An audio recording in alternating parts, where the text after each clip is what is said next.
Let's go down to the floor. Andrew Ross-Sorkin is there with a very special guest this Friday morning. Morning, Andrew. Good morning. We are here with the one and only, the Oracle of Omaha, Warren Buffett. We're also here with Carrie Barron-Tamraz. You're here for the 50th anniversary of Business Wire, so congratulations to you, Kathy. Thank you so much. I want to get to you in a second and this anniversary, but I also want to get to buybacks, which were in the news this week. You just announced it. Why do it now? I think there's a big question. Buffett watchers who've seen you over many years, you have not always liked buybacks. So what is it about what's going on right now? Price to value. I mean, the only time to do buybacks, in my view, is when you think your stock is selling well below its intrinsic business value.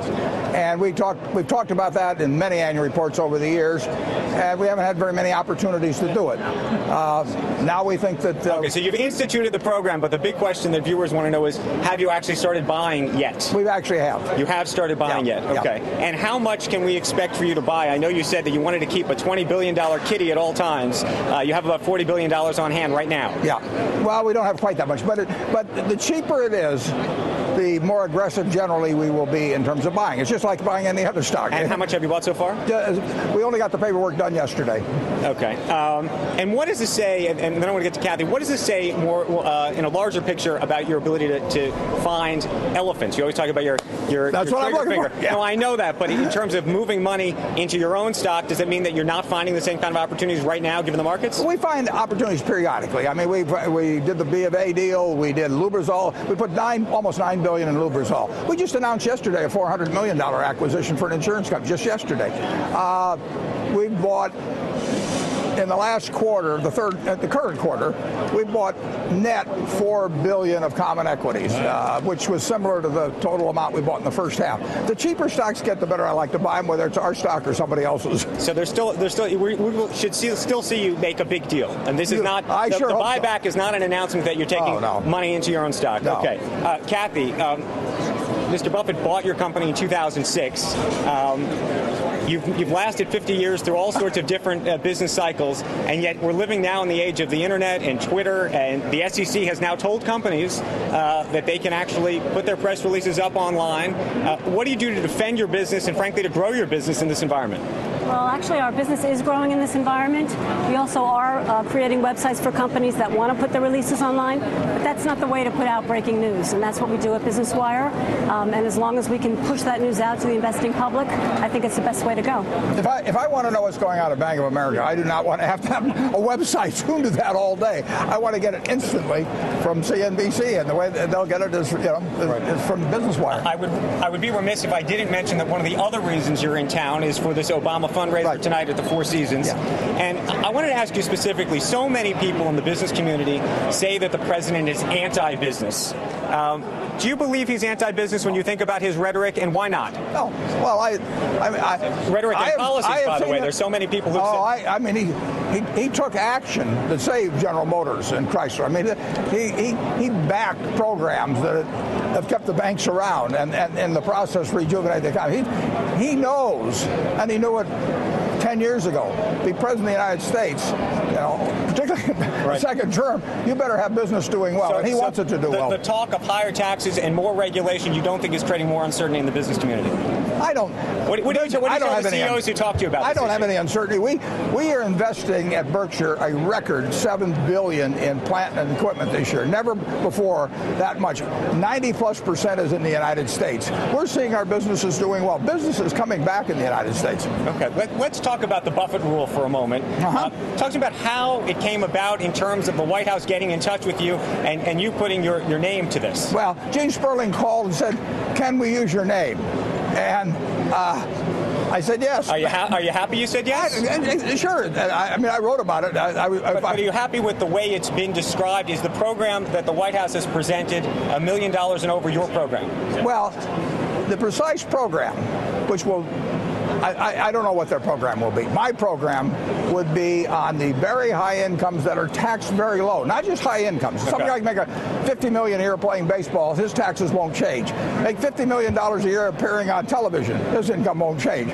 But if they make a lot of money and they pay a very low tax rate, like me, it would be changed by a minimum tax that would only bring them up to what the other people pay. Okay, so does that mean that you disagree with the president's new jobs proposal, which will be paid for by raising taxes on households households with incomes of over $250,000. That's another program that I won't be discussing. But my program is to have a tax on ultra-rich people who are paying very low tax rates, not just ultra-rich people. And it would probably apply to 50,000 people in a population of 310 million. But that means you disagree with the president on the 250,000. No.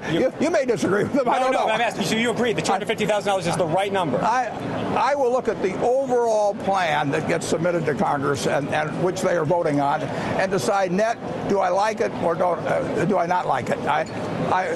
There's no question there will be parts I'll disagree with. And are you a supporter of his jobs program right now? I am a supporter of the action he's trying to get the Congress to join him in taking to really do something rather than sit there and go in different directions. But you agree with all the details or no? Oh, I haven't looked at all the details. Okay, fair enough. Kathy, one of the conversations that we have always about Berkshire is succession. It is an issue. And as someone who understands the culture of this company so well and what Mr. Buffett has done for it, I'm curious if you could pick his successor, what kind of person would it be? Who would it be? Well, I don't want to think about it. Since you're making me think about it, he's irreplaceable in terms of who he is. I think I'm not privy to what's going on. That's at the board level. But it's got to be somebody that knows how to motivate people, because the one thing that Warren Buffett does, not better than anything else, because he's the capital allocator. Can the culture remain the same? Yes, because there are so many people throughout the organization that live and breathe the culture that Warren has created, and it's infectious. I feel it myself after 5.5 years in the company. The culture will go on. Right. Now, you recently hired Ted Welchler to be one of your investment managers. Right. Some people have speculated he actually could ultimately be a CEO. He's not just been an investment manager, but also an investment banker and has worked in corporate America. How should we think about him? We got a lot of talent. You got a lot of talent. And will you be? You have two. You've suggested that you will go for it. That you would have three internal. Possibly. Do you have a name already in your hat? I've got a couple in my mind, but I'm very happy with the two. I'll be happy if we have a third. And it's not essential at all. But and none of those three, do you think, will become the CEO of the company? Hard to tell. Final question: Berkshire Hathaway, long thought of as a play on America, given the industrials and how much that represents. So many people say we're going back into a recession. You say what? Oh, we're not going. I think it's very, very unlikely to go back into a recession. We're coming out of a recession, and we've been doing it since 2009. And a great majority of our businesses are going to be earning more money than they did last year and the year before. How much are you worried about Europe impacting and infecting actually Berkshire's business and our economy? I don't worry too much about it infecting us. I worry about what will happen in Europe, and it's bound to have some fallout here. How it plays out, nobody knows. All I know is our businesses 5 years from now and 10 years from now, and the country's businesses will be doing a lot better. You own some German bonds? We own German bonds. German bonds? Yeah. What kind of haircut you want to take on those? On German, no. You think you're okay? We have a German reinsurance subsidiary that's owned those bonds for a long, long time, and we're fine with them. But we sold other countries. Bank of America. Yeah. Big deal for you.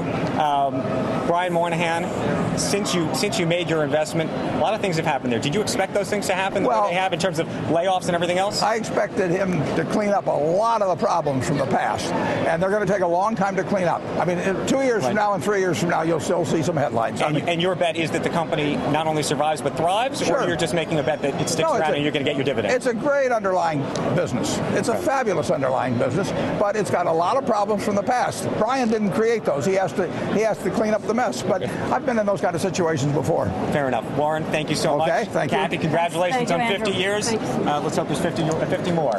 Back to you guys. Thanks so much.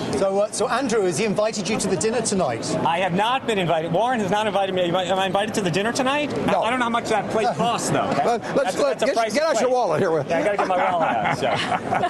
Anyway, back to you guys. We're very selective. All you have to have is $1,000. Andrew Ross or 35.8 with Warren Buffett.